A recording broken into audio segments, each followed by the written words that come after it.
Nuestro texto de esta tarde se encuentra en el último versículo del capítulo que acabamos de leer juntos, segundo de Tesalonicenses, capítulo 1 y versículo 12, para que en el nombre de nuestro Señor Jesucristo sea glorificado en vosotros y vosotros en Él, por la gracia de nuestro Dios y del Señor Jesucristo.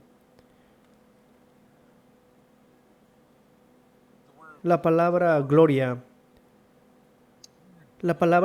es una palabra muy pesada, es una palabra de gran peso, una palabra que, como bien sabemos, conlleva muchas implicaciones y muchas consecuencias. Es una palabra que abarca tanto, que está tan unida al Señor y quién es Él y la manifestación de sí mismo. Reconocemos que la gloria de Dios está sobre todo y la gloria de Dios lo abarca todo. Es el que Él es glorioso, todo lo que hay detrás, todo lo que Él ha hecho en la creación, su providencia y redención, y es el término o el final al que conduce todo lo demás. La gloria de Dios será la culminación tanto de la salvación y la glorificación final del pueblo de Dios, así como la condenación de los perdidos. Entonces la gloria de Dios está sobre todo y es algo que reconocemos fácilmente, cantamos constantemente en los salmos, cada vez que inclinamos la cabeza para orar, somos conscientes de ello y lo expresamos en las adoraciones que elevamos al Señor. Pero también es verdad que los creyentes están hechos para la gloria. Esto es algo en lo que pensamos con mucho menos frecuencia. Es algo que a veces nos resulta más difícil tanto de entender como también de afirmar. Pero es cierto, los creyentes también están hechos para la gloria. Estamos destinados a ser partícipes de la gloria de Dios, la gloria del Señor Jesucristo. Ahora bien, si miras a tu alrededor y miras el mundo en general, descubrirás que los hombres aman la gloria. Me refiero a la humanidad, la gente. La gente ama la gloria. Les encanta a ellos buscar la gloria. Y a veces en formas muy grandes y de una forma muy pública, otras veces de formas pequeñas, en las cosas pequeñas de la vida. Pero vemos que los hombres buscarán la gloria. Inclusive a veces los hombres están dispuestos a morir, a arriesgar su vida, inclusive morir para obtener de alguna manera la gloria para ellos. Pero, por supuesto, en el mundo todo esto está completamente equivocado. Los hombres están buscando la gloria para sí mismos en y a través de medios que deshonran al Señor Jesucristo, que le resta valor, por así decirlo, a la propia gloria de Dios. Y así, mientras tienen hambre de gloria, y son dejados a sí mismos, todo lo que pueden hacer es buscarla en formas pecaminosas y eso, por supuesto, no resulta en gloria, sino es la máxima deshonra de ser negado por Cristo y que en el juicio serán sentenciados al peor de todos los lugares bajo la ira de Dios por la eternidad. Pero en términos del creyente, se llega a un texto como el que tenemos ante nosotros. Y leímos en el verso al comienzo, para que en el nombre de nuestro Señor Jesucristo sea glorificado en vosotros. Y lo entendemos, pero es la siguiente frase en la que a veces no nos detenemos. Nos dice, y vosotros en Él. ¿Y qué significa? Tenemos que tomar la sintaxis, el contexto aquí. Él está diciendo, y ustedes serán glorificados en Él. Así que Cristo es glorificado en ustedes y ustedes en Él. Y estas son palabras asombrosas, que el pueblo del Señor será glorificado. El pueblo del Señor glorificado. Y sin embargo, a medida que lees la Biblia, descubres que esto es, en realidad, no es solo una especie de una idea pasajera. Piensen, por ejemplo, en las palabras de Pablo a los Corintios cuando contrasta, por un lado, las ligeras aflicciones de esta vida con el eterno peso de gloria que habría de venir. O piensa en las palabras frecuentemente citadas de Pablo en Romanos 8, cuando dice que las aflicciones del tiempo presente no son comparables con la gloria venidera que en nosotros ha de manifestarse. O las palabras en Hebreos, donde el Señor está trayendo muchos hijos a la gloria. Y podríamos seguir y seguir y seguir para multiplicar las referencias al propio pueblo del Señor como recipientes de la gloria de ser glorificado. Como dice el texto, en el Señor Jesucristo. El pueblo de Dios está destinado a la gloria. Y así, al concluir esta tarde nuestra serie de sermones sobre la doctrina de la conversión, vemos que el fin de la conversión será la gloria para Dios y la gloria para el pueblo de Dios. Y este es en última instancia el final de la conversión. Así que veremos tres cosas. Ante todo, Cristo glorificado en vosotros. Está tomado de las palabras del texto que acabamos de leer, para que el nombre de nuestro Señor Jesucristo sea glorificado en vosotros. Ahora bien, la idea de que Cristo es glorificado no nos resulta difícil, no es algo que se nos dificulte.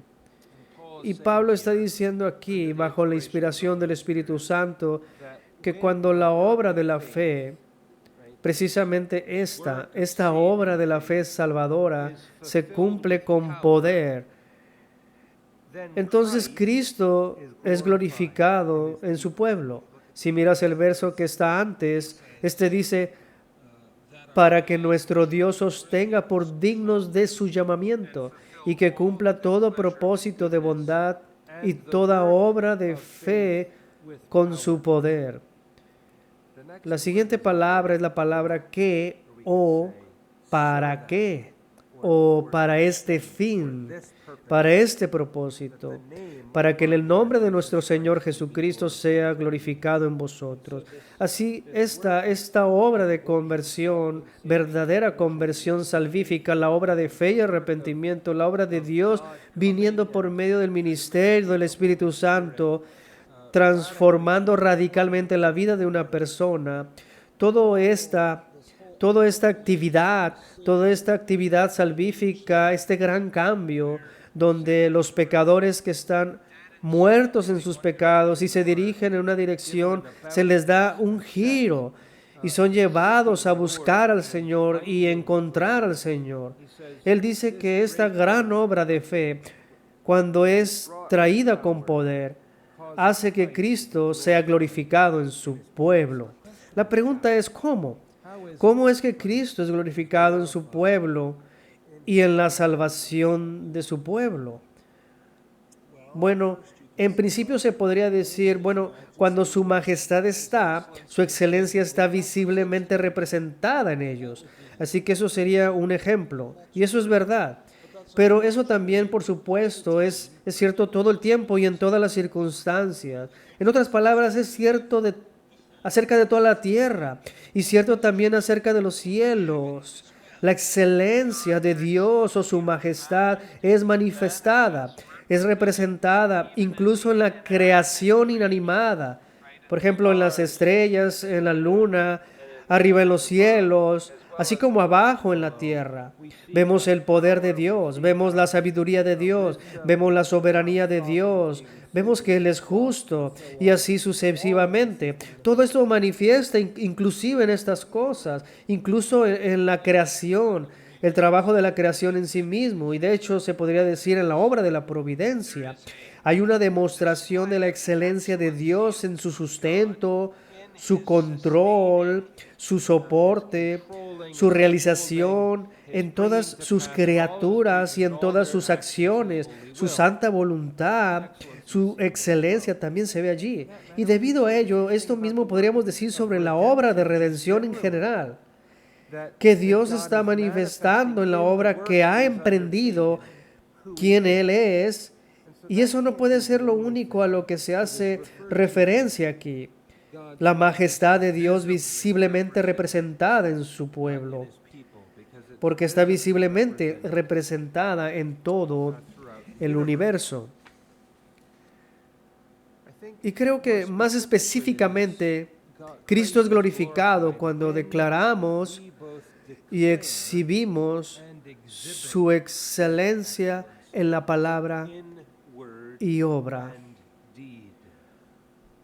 O sea, en dar mucho fruto, fruto del Evangelio que nos referíamos en el último sermón del Día del Señor. Piensa en cómo esto es cierto incluso dentro del corazón del cristiano. Dirás cosas como: mi alma engrandece al Señor, ¿cierto? Ese es el lenguaje de las Escrituras. Mi alma engrandece al Señor. Bueno, incluso sin abrir la boca, desde el interior de nuestras almas, podemos y de hecho presentamos y magnificamos su excelencia. Y así, cuando nuestros afectos, habiendo sido transformados por la gracia de Dios, habiendo sido hechos nuevos por el ministerio del Espíritu Santo, nuestros afectos son avivados para amarlo. Así que hay temor de Dios, y eso es un fruto. Y hay amor a Dios, hay confianza en Dios, hay un deleite en el Señor. Y estamos magnificando al Señor, incluso desde dentro de nuestros corazones, con ese afecto, amor, confianza, deleite, temor, y así sucesivamente. Podemos decir como el salmista en varios lugares y en otros lugares: ¿a quién tengo yo en los cielos sino a ti?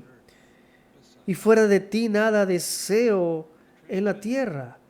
El cristiano desde lo más profundo de su alma se extiende, por así decirlo, abarca todo lo que hay en este mundo y dice que no hay nadie sino Cristo, nadie sino el Dios del cielo, a quien más aman nuestras almas. Pero luego eso da expresión en nuestras lenguas también, en nuestra boca. El corazón habla, y recordarás el lenguaje del Salmo 50, versículo 23, el que sacrifica alabanza me honrará. Ahí lo tienes. Cuando ofrecemos alabanza, estamos glorificando a Dios. Así que la alabanza realmente es el aliento del amor, o el aliento de la alegría, el aliento de la gratitud, de la estima por quien es Dios. En la lengua se usa para alabar al Señor.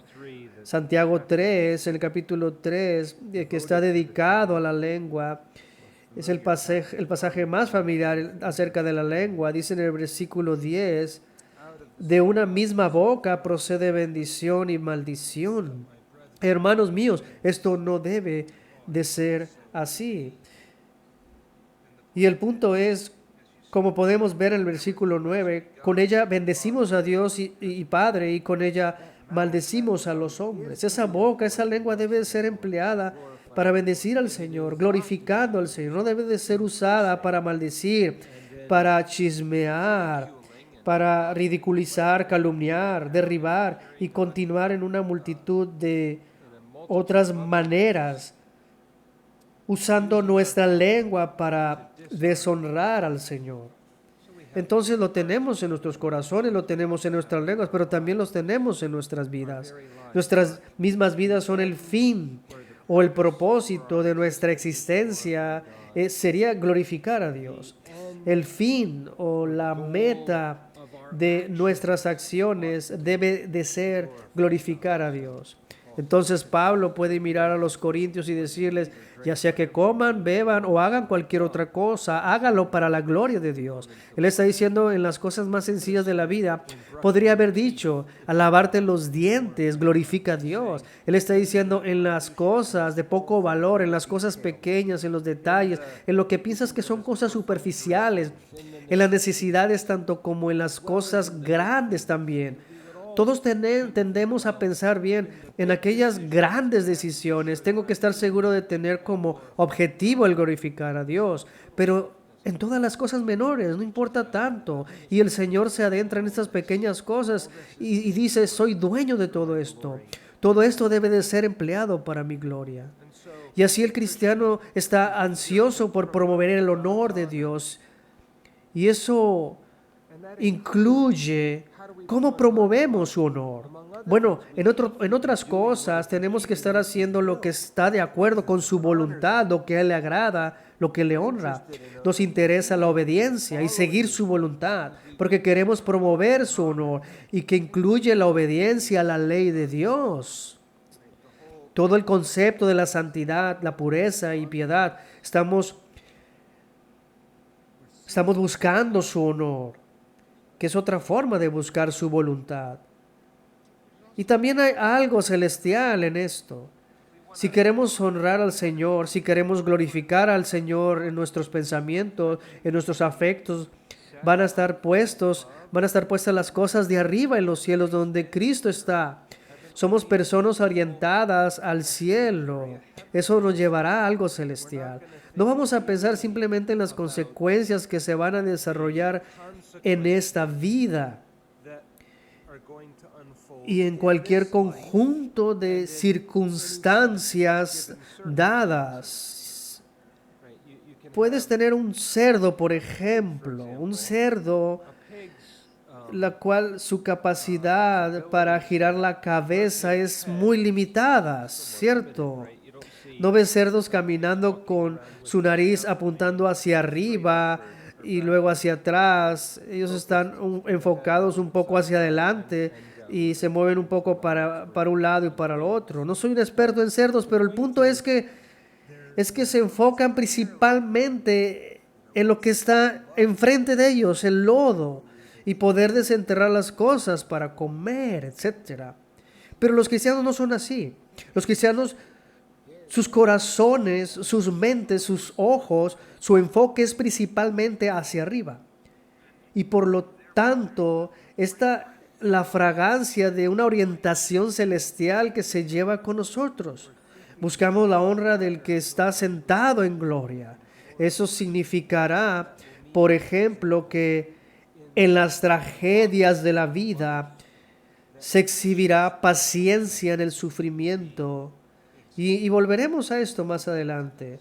Pero la paciencia y en el sufrimiento, el Señor es glorificado en eso también.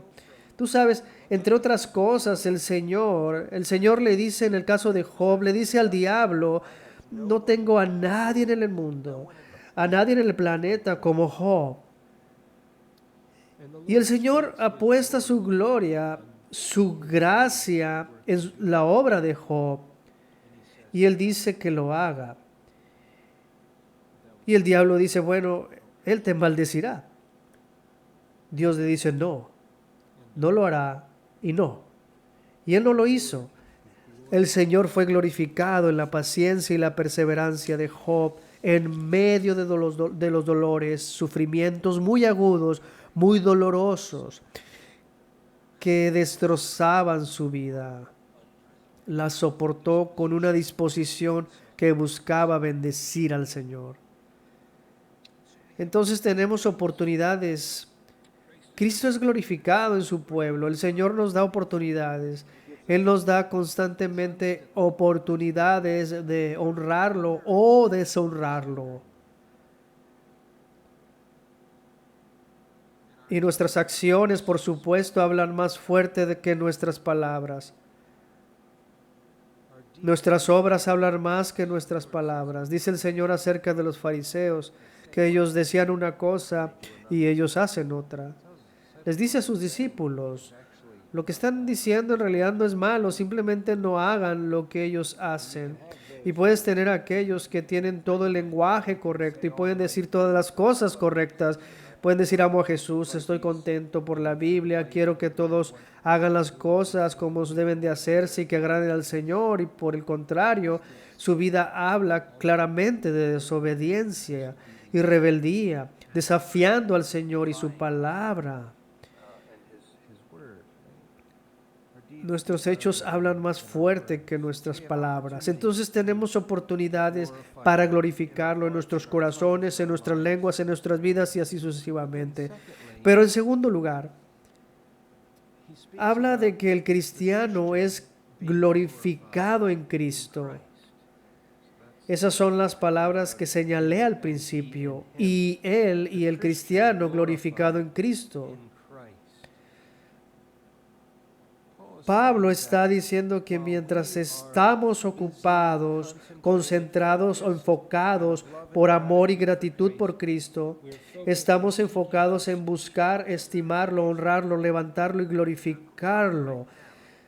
Y de hecho, al mismo tiempo estamos promoviendo algo de nuestro propio bien. Y eso es como el Señor. Nosotros lo perdemos todo en el servicio de Cristo, sufriendo por Cristo, y parece que nos vamos a despojar de todo, solo para descubrir que lo ganamos todo. El Señor da abundantemente, por lo que no debería sorprendernos que el Señor nos conceda bendiciones en nuestra búsqueda de la prioridad de su propia gloria. Recordarás, por ejemplo, cómo el Señor nos dice en el Antiguo Testamento, en el libro de Samuel, que el Señor honra a los que le honran. El Señor honra a los que le honran. Y eso es una regla. Ese es un patrón que Dios utiliza en realidad. Y podríamos desarrollar esto más completamente, pero no lo haremos. Pero todo el concepto del Señor retribuyendo a su pueblo, no en un sentido de deuda con ellos, sino en un sentido de abundante gracia para ellos. El cristiano debe esperar gloria. De hecho, el cristiano debe buscar gloria. Pero debemos buscar la gloria que viene de Dios únicamente. Entonces, la tentación de buscar la gloria en términos de nuestro propio honor, de nuestro propio nombre, familia, nuestro propio bienestar, nuestro propio negocio, y eso es un problema. Esas búsquedas de gloria tienen que ser mortificadas en nosotros, terminadas, tienen que morir. Pero no así con la gloria que viene de Dios. Eso es algo que hay que buscar. Esto realmente surgió en nuestro estudio de Juan hace bastante tiempo atrás, en el capítulo 5, en el versículo 44. ¿Cómo vosotros creéis, pues recibisteis gloria los unos de los otros y no buscáis la gloria que viene del Dios único? Hay un lugar para buscar el honor que viene solo de Dios. Cuando Pablo toca el mismo tema en Romanos capítulo 2, versículo 7, en donde dice vida eterna a los que perseverando en bien hacer, buscan gloria y honra e inmortalidad.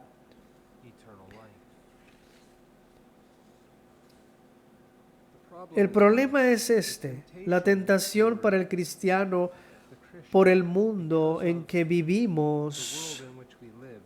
La tentación es vivir para la comida, vivir para jugar, para dormir, vivir para las cosas de poco valor, las cosas que el mundo mismo persigue. Pero para el cristiano se nos dice que vivir es Cristo. Vivir es Cristo. tienes el ejemplo dado en este mismo libro de Filipenses, de Timoteo. Y Pablo dice que, y se jacta de Timoteo y dice, no tengo a nadie como él, no tengo a nadie como Timoteo. Todos los demás buscan sus propios intereses, no las cosas de Cristo Jesús. Timoteo estaba buscando las cosas de Cristo en lugar de su propio interés para el vivir. Para él era vivir Cristo. Y entonces existe este orden que se nos da aquí en 2 de Tesalonicenses, capítulo 1. Nosotros le glorificamos a Él. Eso es primero, ese es número uno. Esa es la máxima prioridad. Y luego Él glorifica a su pueblo. Pero nunca será al revés. Y así nunca perdemos nada en Cristo. Nunca perdemos nada en Cristo. Estamos hablando de la resurrección esta mañana y nos referíamos a 1 Corintios 15. En ese capítulo de la resurrección y toda la importancia, la gloria que Dios le ha dado a esta maravillosa doctrina. Si regresas ahí, veremos cómo vimos esta mañana el mandato. Y si Cristo no resucitó, vuestra fe es vana y aún estáis en vuestros pecados. Pero si sigues adelante, dice en el versículo 19, si en esta vida solamente esperamos en Cristo, somos los más dignos de conmiseración de todos los hombres. La esperanza de los cristianos no se limita a las cosas de esta vida. El cristiano reconoce que nuestro llamado es trabajar ahora y la recompensa será después. Trabajamos ahora y la recompensa de la gracia de Dios será más tarde. Sufrimos con Él y por Él ahora y somos glorificados con Él más tarde. El orden o la secuencia es absolutamente esencial, porque cuando dices, bueno, eso es bastante simple, ¿cierto? Tienes humillación, exaltación, tienes sufrimiento, tienes gloria y todos lo sabemos, pero en el día al día y la trama de la vida cristiana es fácil invertir estas cosas y pensar que todo nuestro trabajo y todas las dificultades y el sufrimiento y la agitación, todo el agotamiento es demasiado. Y en realidad buscamos formas de obtener gloria ahora mismo, en lugar de seguir el patrón que el Señor nos da. Y entonces necesitamos reforzar esto en nuestras mentes.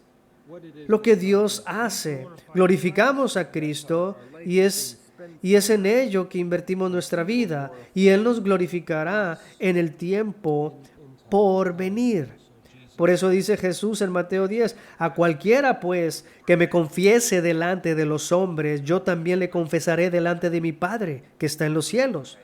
La idea es que estamos dando testimonio de Cristo y por Cristo en este mundo, entre los hombres que a menudo ellos se burlan, desprecian y ridiculizan al pueblo del Señor. Pero dice que en el último día, ante el Padre, ante los ángeles, ante todo el mundo resucitado, el Señor Jesucristo se levantará y nos confesará ante el Padre. Te confesará a ti. Entendemos el concepto de que nosotros confesamos a Cristo ante los hombres, pero me atrevo a decir que pocos de nosotros hemos asumido todo el peso de lo que significa que Cristo nos confiese delante de su Padre. ¿Qué lugar de privilegio es ese? Incluso en el tiempo presente. Quiero decir, puedes tener personas que mienten y que hacen todo tipo de cosas en términos de hablar mal de ti en este mundo. Pero para el cristiano existe este tranquilo consuelo. Cristo está hablando bien de sus siervos a sus espaldas. Y eso es cierto. En la actualidad, el Señor está hablando bien a espaldas de su pueblo en el cielo. como el mediador, como el gran sacerdote, el que intercede por nosotros y estará delante de nuestros rostros y de todo el ejército celestial, en donde hablará bien en el último día. Bueno, las pérdidas de este mundo se ven cada vez más como pequeñas pérdidas en contraste con la gloria que el Señor revelará a su pueblo. Es difícil llamar a las pérdidas de este mundo como cosas pequeñas. Por ejemplo, muchos de ustedes han experimentado pérdidas muy pesadas y dolorosas. Por lo tanto, estaría más allá de la presunción de mi parte decir que son pérdidas menores. Pero es Dios quien dice que son ligeras aflicciones. Es Dios quien dice que no son dignos de ser comparados. No es que no sean grandes ni pesadas, lo son, pero solo son pequeños y livianas cuando se les compara con la gloria que está por venir. De hecho, hay una gran diferencia. Hay una gran desproporción entre nuestro Cristo glorificado y Cristo glorificando a su pueblo. Tú tal vez dices, bueno, ¿qué quieres decir con esto? Cristo es esencialmente glorioso. Él es en su esencia glorioso. Y así reconocemos lo que Él es. Pero cuando Cristo glorifica a su pueblo, Él nos está haciendo lo que no somos. Esta es una gran diferencia entre estas dos cosas. Estamos declarando lo que es verdad acerca del Señor. Estamos declarando su gloria. Él en realidad nos está haciendo gloriosos. Cuando glorificamos a Dios, le estamos dando lo que se debe de hacer, lo que es correcto, lo que se debe de ser. Pero cuando Dios glorifica a sus santos, nos está dando lo que no hacemos y lo que no merecemos en y por nosotros mismos. Y así es nuestra insignificancia contra su inmensidad, desproporcionado en cuanto a lo que Él da a su pueblo y glorificándonos con su gracia. Y esto es algo de lo que el cristiano debe sentirse seguro. Pablo ciertamente estaba seguro de esto.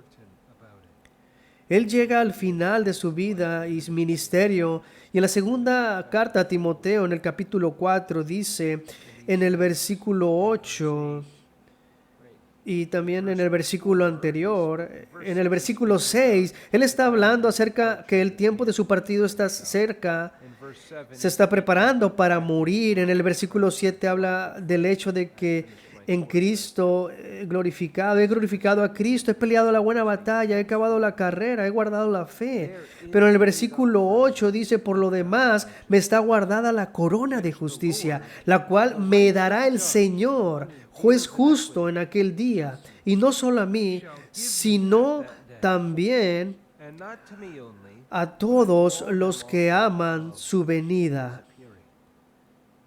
Tú lo puedes ver, la certeza que Pablo tiene. El cristiano no está en una búsqueda de la gloria de los hombres. Eso es un pecado, que buscamos ver muerto y queremos que esté muerto nuestras almas. Pero el cristiano va en busca de la gloria que viene de Dios. Buscar la gloria de Dios es en realidad un deber. No es algo que solamente se nos permite, sino más bien es un deber para nosotros. Y el Señor se complace en medio de todos nuestros escasos deseos que están rotos, intentos de glorificarlo. El Señor está reuniendo para sí gloria de aquellas migajas que nosotros damos. Y ya sea en nuestro servicio o en nuestra santificación, a veces piensas, bueno, Estas son recompensas que de Dios trayendo bendición al final de su gente que le ha servido bien. Y hago tampoco en términos de servicio yo, por ejemplo, y cuando piensas en el servicio piensas en una lista de cosas por adquirir como cuando vas de compras, pero el Señor también es glorificado en nuestra santificación. Entonces, Él está recibiendo gloria para sí mismo, claro, y en las buenas obras y en el servicio que su pueblo realiza por la fe, en respuesta a la redención y por amor a Él, pero también Él está siendo glorificado en cambiándonos de quienes somos. Y creo que eso es útil, especialmente en tiempos de sufrimiento, porque en momentos de sufrimiento puede haber, como decía antes, una limitación de lo que se hace. No puedes hacer tanto ni mucho como quisieras hacer. Tienes, por ejemplo, tal vez cáncer y estás en tratamiento y estás en la cama y así sucesivamente y pues estás limitado. Por lo tanto, es importante que nos demos cuenta de que Dios realmente le servimos en nuestro sufrimiento. Y la obra santificadora que está realizando en nuestras vidas, donde somos hechos más como Cristo, es el medio a través del cual Él obtiene honor para sí mismo. Y por lo tanto, incluso en tiempos de servicio limitado, todavía estamos acumulando como si fuera un tesoro en el cielo. Por ejemplo, Moisés mira al mundo y hace su propia lección. En Hebreos leemos, en Hebreos 11, versículo 26, y también versículo 25, dice, escogiendo antes ser maltratado con el pueblo de Dios que gozar de los deleites temporales del pecado. Y luego en el versículo 26, teniendo por mayores riquezas el vituperio de Cristo que los tesoros de los egipcios. Y todos ustedes han oído y saben acerca de los tesoros de Egipto y lo que eso significa. Pero Él está diciendo que nuestro reproche es estimado como mucho más riqueza, por así decirlo, que todas las riquezas de la entonces superpotencia del mundo. Pero ¿cómo es esto posible? ¿Cómo puede decir que el sufrimiento, la aflicción, el llevar un reproche tiene más valor que los tesoros de Egipto? La respuesta es dada en las siguientes palabras, donde dice, porque tenía puesta la mirada en el galardón. En otras palabras, Él no solo estaba mirando las circunstancias inmediatas diciendo, bueno, está bien, voy a ir a asociarme con los hebreos y vamos a tener toda esta aflicción y dificultades y ser expulsados al desierto. O puedo tener toda la riqueza, la adulación, las comodidades de Egipto. Sí, bueno, creo que el sufrimiento vale mucho más. Son mayores riquezas que las que Egipto tiene para ofrecer. Eso no tendría sentido a primera vista, porque Moisés no lo está mirando a simple vista. Él está dando un paso atrás y diciendo que tenía respeto por la recompensa del galardón. No está mirando la situación inmediata, sino la situación final y está diciendo, ¿sabes qué? Él vio la ciudad que tenía cimientos cuyo arquitecto y constructor era Dios. Vio al mismo Cristo, el cual es invisible. Él vio que la tierra a la que se dirigían era simplemente una sombra de la tierra prometida que Dios prepararía y proveería en el mismo cielo. Y esa gloria, la recompensa que el Señor otorgaría a su pueblo, al final superó con creces. Hizo que Egipto, con todas sus exuberantes abundancias y riquezas, parecieran algo insignificante en comparación con lo que el Señor había reservado como recompensa para su pueblo. Y así vemos en segundo lugar, y aquí vemos al cristiano siendo glorificado en Cristo. En tercer lugar, la gloria de la gracia. Así que si continuamos con nuestro versículo, por la gracia de nuestro Dios y del Señor Jesucristo. Y así, en tercer lugar, tenemos la gloria de la gracia. La recompensa que Dios da, la gloria que Dios da a su pueblo, no es fruto de nuestro propio mérito. No es que nosotros ganemos con nuestras propias fuerzas y recursos algo del Señor. Eso es imposible. Es el don de su gracia, según la gracia de nuestro Dios y del Señor Jesucristo. Cuando el cristiano ha hecho absolutamente todo lo que podía hacer, como nos dice Lucas 17, él o ella solo habrán cumplido con su deber. Si hiciéramos todo lo concebible, todo lo posible, solo habremos cumplido con nuestro deber y nada más. Lucas 17, versículo 10. Así también vosotros, cuando hayáis hecho todo lo que os ha sido ordenado, decid: siervos inútiles somos, pues lo que debíamos hacer, hicimos. Y aquí hay humildad. Esta gloria no es la gloria de la que se está hablando.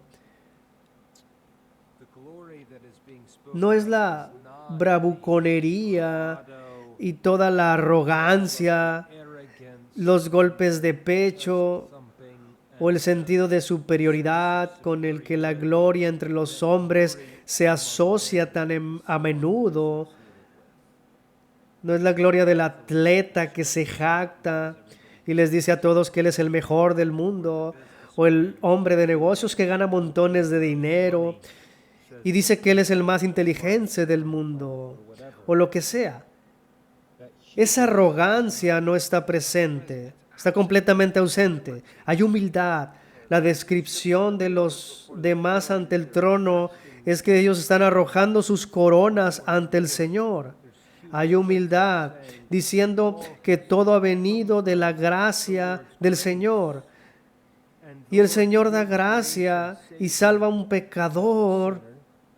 Entonces el Señor da gracia para que pueda amar al Señor, para que pueda ser agradecido por su redención, y luego el Señor añade gracia para que puedan expresar eso en la obediencia y en la búsqueda a su honor, gloria, y luego, habiendo hecho todo eso, los recompensa con su propia gracia por todo lo que han sacrificado y hecho para complacerlo y honrarlo. Esto es parte de la bondad de Dios, ¿cierto? Lo ves en el versículo 11, y cumple todo el beneplácito de su bondad. Es parte de la abundante bondad del Señor hacia nosotros. Gracia más gracia es igual a solo gloria para Dios. Entonces el cristiano dice: lo amo al Señor. Y eso significa que el cristiano está motivado para complacerlo. Queremos complacer a quien amamos. También queremos ver al que amamos. Cuando sales, por ejemplo, de viaje y te has ido por unos pocos días o tal vez incluso por algunas horas, sea lo que sea, te has ido y estás ansioso por ver a las personas que extrañas, las personas que amas. Esto es cierto para el cristiano. Deseamos verlo, deseamos complacerlo. Deseamos obtener la gloria para Él. ¿Hay diferencia entre un cristiano y otro en lo que respecta a cuánto glorifican a Dios? Sí, enormes diferencias. Hay una brecha gigantesca entre los que glorifican más y los que menos le glorifican. Bueno, hay entonces una gran diferencia en términos de la gloria que reciben en el cielo y la recompensa que les acompaña. Sí, absolutamente. Hay grandes diferencias entre la gloria que se recibe y la recompensa que se otorga entre el pueblo del Señor. Pero cada pedacito de esa gloria y recompensa está arraigada y cimentada al 100% en la gracia de Dios. Así que Dios tendrá gloria Dios obtendrá gloria de sus criaturas, de todas las personas del mundo. Dios se gloriará de nosotros cuando se glorifique a sí mismo en la ejecución de su justicia. O tendrá gloria de ti, de tu corazón, boca, vida y devoción hacia Él. Entonces la pregunta es, ¿qué ha hecho el pueblo del Señor con el tiempo, con sus talentos, los intereses, con las oportunidades que Él nos ha dado? ¿Qué es lo que hemos hecho? ¿Usamos todo esto para servir a la carne, a nuestros propios deseos, a nuestras pequeñas y vanas búsquedas de gloria? ¿O hemos dedicado todos esos recursos a Cristo? Esa es una pregunta. Cristo glorificado en nosotros, nosotros glorificados en Él, y todo por la gloria de su gracia. Esto resulta en una muerte cómoda. Por ejemplo, piensas en Pablo, leemos en 2 de Timoteo 4, dice, he acabado la carrera, he finalizado el curso, he peleado la buena batalla y así sucesivamente. ¡Qué muerte tan cómoda!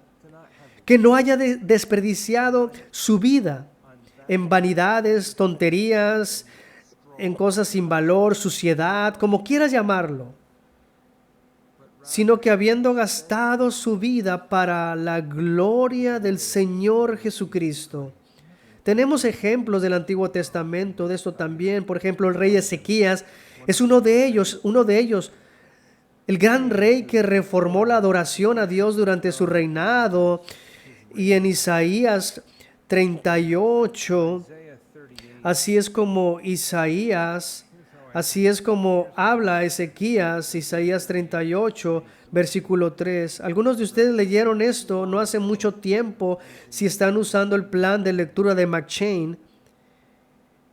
Esto es lo que dice: y dijo, oh Jehová, te ruego que te acuerdes ahora que he andado delante de ti en verdad y con íntegro corazón, y que he hecho lo que ha sido agradable delante de tus ojos. Y lloró Ezequías con gran lloro.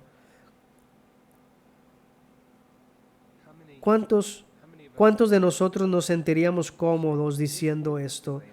Esta es una oración lícita. Esta es una oración apropiada. Es el tipo de oración que usaba David a lo largo de los salmos y el tipo de lenguaje que usaba alguien como Pablo. Oh Jehová, te ruego que te acuerdes ahora que he andado delante de ti en verdad y con íntegro corazón, y que he hecho lo que ha sido agradable delante de tus ojos. Ezequías no está afirmando ser sin pecado. No hay perfección sin pecado en este mundo. Pero él está diciendo que con integridad y sinceridad había buscado la gloria de Dios. He tomado las cosas, Señor, que tú y tu ley han dicho que son más importantes, y los he convertido en mi máxima prioridad. Y como rey, eso es lo que he buscado. Eso es una muerte cómoda. El Señor nos da un llamado. Él nos da la fe, nos da la obra de la fe, y todo es por gracia. Y todo como resultado de la gracia de Dios. El contexto de la gloria tiene que verse como con la contraparte en el telón de fondo de la gloria de la gracia de Dios. Dios está interviniendo y otorgando su favor a aquellos que son completamente indignos en Él. La gracia de Dios produce gloria para sí mismo, y en su maravillosa misericordia, gloria que también se comparte con su pueblo. Y así cantamos en el Salmo 84. Ustedes saben las palabras en el versículo 11. Porque sol y escudo es Jehová, gracia y gloria dan Jehová.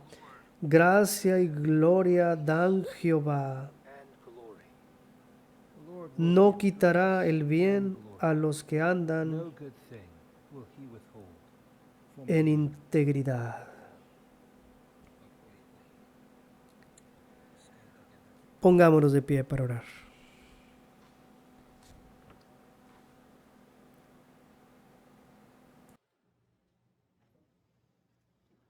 Lord our God, we are thankful that you will and do give grace and glory to your people. We thank you, O Lord, that you have bestowed upon us riches, untold wealth, wealth that exceeds what this world panders after. And you have laid up for your people treasures in heaven. And you have assured us that you, by your grace, will enable your people to persevere, to spend their lives in your service, only to have disproportionate bounty given to them on the last day. O Lord, what a marvelous God. What a God who indeed is full of goodness. We pray that you would grant our hearts to be raised to such privileges, and that we would desire with all of our strength and energy to live unto you. We pray for Jesus' sake.